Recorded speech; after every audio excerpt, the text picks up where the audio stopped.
Kita bagaimana melihat putusan Majelis Kehormatan MK hari ini, apakah menjawab kegelisahan publik dan sesuai harapan khususnya bagi pelapor? Kita akan bahas bersama Refli Harun, ini adalah pakar hukum tata negara. Bung Refli, selamat malam. Selamat malam. Kita juga akan sapa Marwarar Sihaan, Hakim Konstitusi 2003-2008. Pak Marwarar, selamat malam.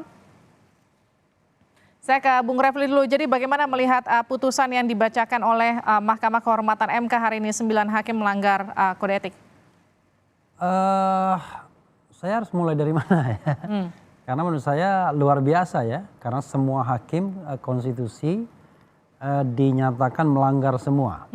Dan dari 9 yang melanggar itu, termasuk yang membacakan putusan Majelis Kehormatan pun dianggap melanggar juga kan? Ya kan, aneh kan? Kemudian di antara yang 9 yang melanggar itu 1 melakukan pelanggaran berat. Tetapi memang tidak ada yang diberhentikan sebagai hakim Mahkamah Konstitusi. Dan menurut saya kalau misalnya etikanya lebih tinggi lagi itu 9-9-nya itu mengundurkan diri. Kalau di tempat lain ya saya bayangkan. Karena kalau di tempat lain kan dia sangat menjunjung dan menjaga etika ya. Ketika dinyatakan bersalah ya mundur. Tetapi oke lah itu soal lain. Tetapi yang menarik adalah memang pernyataan Pak Jimli tadi dan dissenting opinionnya kan. Bintan Saragih mengatakan seharusnya diberhentikan secara permanen sebagai hakim konstitusi. Tetapi rupanya ada ranjau yang sudah mereka buat, yaitu kalau pemberhentiannya sebagai hakim konstitusi ada banding, yaitu Majelis Kehormatan Banding.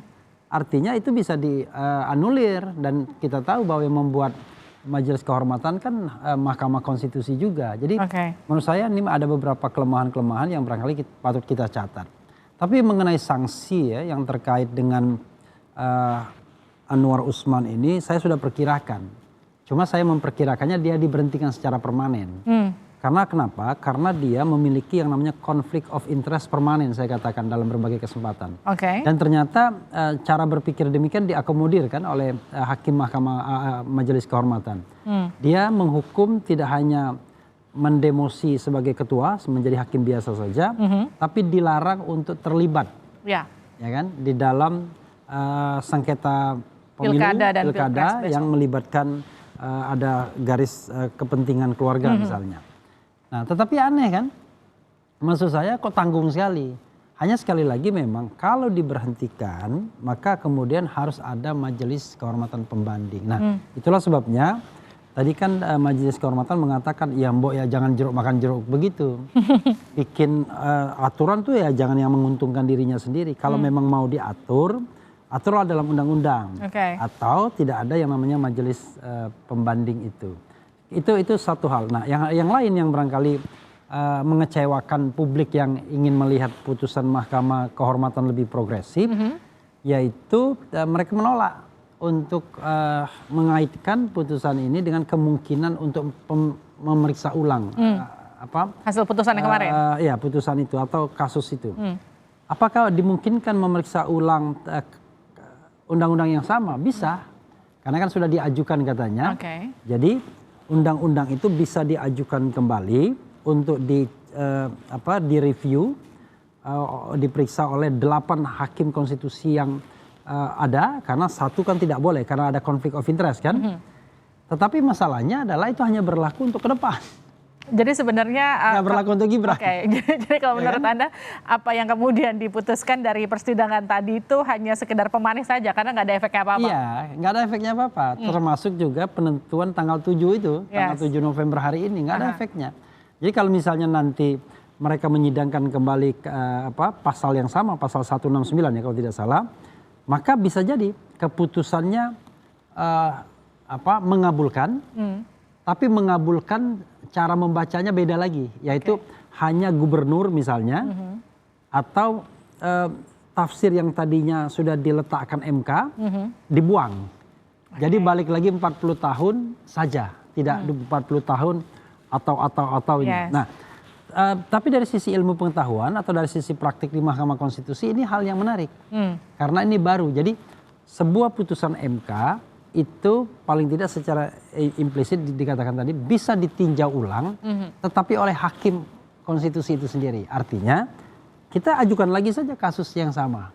Tetapi undang-undang yang dijadikan objek judicial review-nya adalah undang-undang yang sudah ditafsirkan oleh MK. Oke. Jadi kalau kita membaca pasal 169 kalau tidak salah, sorry, maka undang-undangnya yang berbunyi kan bahwa syarat presiden itu 40 tahun, ya, dan atau sudah atau sedang menjabat pada jabatan yang dipilih melalui pemilihan umum termasuk pilkada. Nah, itulah yang frasa yang ada di undang-undang itu. Nah, itu kemudian diuji lagi. Tapi masih cukup nggak waktunya? Untuk dibuang. Enggak ada. Next on itu sudah. Udah nggak mungkin terjadi di pemilu. Orang besok sudah selesai pergantian pemain. Ya kan nggak mungkin. Dan kalau seandainya nanti misalnya tiba-tiba MK senang sekali, katanya besok itu kan sudah ada sidang lagi. Kan baru pemeriksaan pendahuluan. Setelah pemeriksaan pendahuluan, itu pemeriksaan untuk perbaikan permohonan. Itu dikasih waktu 14 hari. Ya nggak mungkin. Ya udah lewat lah ya. Nanti kalau di bypass semua hukum acaranya, nanti dipermasalahkan. Nanti jadi kasus baru. Jadi hal baru lagi. Tapi kalau kita lihat ini kan beberapa kali kemudian sempat dikonfirmasi baik itu Gibran ataupun Anwar Usman itu kan beberapa kali ditanya dan kemudian jawabannya cenderung santai dan juga yakin bahwa putusan Mahkamah Kehormatan MK ini kemudian tidak akan berpengaruh apapun pada pemilu. Jadi mungkin sebetulnya itu sudah diprediksi sejak awal. Ya sebenarnya memang ada sisi kecil ya yang barangkali tidak merendahkan Prof. Jimli kan. Karena banyak orang mempermasalahkan posisi Prof. Jimli yang dianggap menjadi bagian dari tim Prabowo kan begitu.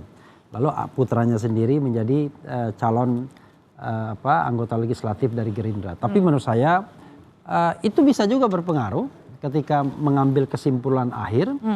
Tetapi yang paling penting adalah kita kan tidak bisa menduga-duga lagi. Yang paling penting adalah bagaimana kita melihat putusan Majelis Kehormatan itu sendiri. Nah sekali lagi biar masyarakat paham, putusan Majelis Kehormatan itu nothing to do dengan putusan Gibran. Jadi Gibran tetap bisa jadi calon wakil presiden Prabowo. Kemudian kalaupun ada pengujian undang-undang itu lagi, tidak mungkin akan membatalkan Gibran. Karena itu sudah next on, berlaku ke depan 2029. Hakim konstitusi semuanya dianggap melanggar kode etik. Dan kalau di luar negeri biasanya walaupun ringan atau apa, berhenti mereka. Apalagi sudah ada yang 3 kali kan. Tapi kan kali ini cuma sanksi lisan aja kan, teguran lisan. Sanksi ringan. Iya, sanksi ada teguran lisan, ada yang tertulis. Pak Arief tertulis karena sudah 3 kali hat-trick dia. Kalau hat-trick kan harusnya berhenti kan. Tetapi rupanya kode etik itu sudah diubah, tadi dikatakan kan. Jadi menurut saya memang sense of etik kita itu memang nggak tinggi. Kan harusnya kalau sudah persalahkan melanggar kode etik walaupun seringan-ringannya karena ini levelnya negarawan, levelnya yang mulia, harusnya ada rasa tidak enak kan, rasa malu, rasa tidak pantas dan lain sebagainya. Tapi untuk sementara di negeri ini belum. Ya, belum ada. Gini, kan ketika kemudian sudah dicopot Pak Anwar dari posisi ketua, tapi kemudian kan beliau masih aktif sebagai hakim Mahkamah Konstitusi ya, betul ya? Ini kalau menurut Anda sanksinya sudah cukup pantas seperti itu atau seperti apa? Kalau saya sih harusnya diberhentikan. Harusnya diberhentikan aja sekalian? Karena sama saja kita menggaji orang yang bakal ada nganggurnya. Kan misalnya ada, misalnya gini, judicial review. Itu dia boleh nggak ikut memeriksa? Karena judicial review kan ada kepentingan presiden juga. Misalnya omnibus law, presidential threshold. Lalu yang tadi yang dikatakan tadi ya cuma pilek, pilpres sama pilkada saja misalnya. Padahal judicial review itu juga kepentingan presidennya ada. Walaupun kita tahu, wah ini kan masa jabatan presiden tinggal 1 tahun, bukan 1 tahunnya. Tapi kita bicara hal yang seharusnya. Cuma saya juga paham cara berpikir Prof. Jimli tadi. Karena kalau diberikan sanksi pemberhentian, ada majelis pembandingnya tadi. Yang harus dibentuk lagi. Ya, sama cerita tentang Setia Novanto. Pendukung Setia Novanto mengatakan ini adalah pelanggaran berat. Karena kalau pelanggaran berat harus dibawa ke rapat paripurna. Karena sanksinya pemberhentian sebagai anggota dewan.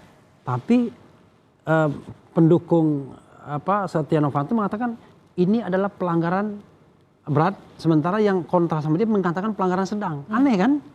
Yang kontra bilang pelanggaran sedang, pendukungnya pelanggaran berat. Karena waktu itu kalau pelanggaran sedang cukup di badan kehormatan dan diberhentikan sebagai ketua. Tapi tidak diberhentikan sebagai anggota DPR. Itu yang terjadi. Dan jangan lupa Setia Novanto kemudian bisa balik lagi kan sebagai ketua DPR, walaupun kemudian akhirnya berhenti karena ada kasus korupsi. Oke, tapi kalau gini, ini kan kemudian jadi satu presiden yang unik bagi Indonesia. Bagaimana bisa? Sangat unik.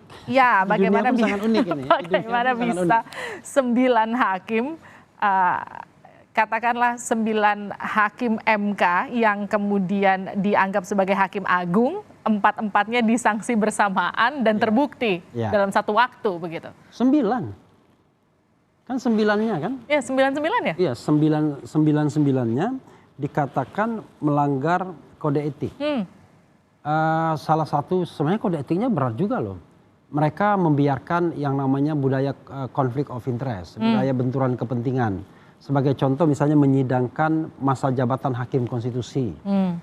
Kan jabatan itu kan menguntungkan mereka dari 5 tahun menjadi 15 tahun. Lalu mereka benarkan. Menyidangkan soal jabatan ketua dan wakil ketua Mahkamah Konstitusi. Nah, menurut saya kalau sudah melihat itu, mereka ini kan tidak trusted sesungguhnya, sudah nggak bisa dipercaya. Belum lagi kalau kita lihat kaitan-kaitan mereka ini dengan pihak-pihak lain. Saya kira bukan hanya ketua yang membiarkan dirinya bisa diintervensi, tapi hakim lain juga iya. Artinya kalau menurut Anda justru hukuman itu, sanksi itu tidak hanya seharusnya berat kepada ketua MK saja, tapi justru 9-9-nya juga harus kena. Nanti kita jawab di Breaking News usai jeda, tetap bersama kami di Breaking News Kompas TV.